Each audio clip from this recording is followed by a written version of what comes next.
Let's chat about the concepts of punishment and reinforcement and how to navigate these terms on test questions. Now, I think people tend to get confused because we study strategies that include punishment and reinforcement, and we look at punishment and reinforcement in terms of their effect on behavior. And what I find students get stumped by is the idea that if something is aversive or perceived as aversive, then it must be a punisher, just as if something is perceived or globally understood as something positive or pleasant, then it must be a reinforcer.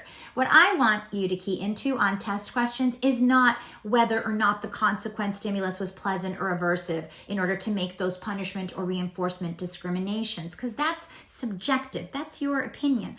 I want you to look at how the presentation or removal of that stimulus impacts future responding. So if a behavior decreases in the future, even if the consequence was something really pleasant in your opinion, that is punishment. And even if the goal of the procedure was to reinforce behavior, if behavior decreases, it's punishment.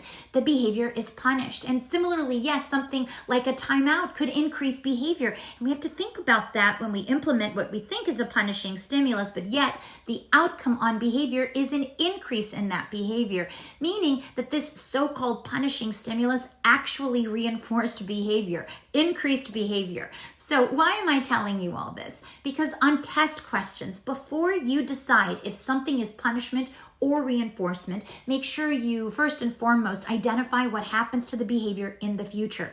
Punishment and reinforcement describes the effect on behavior. You got this.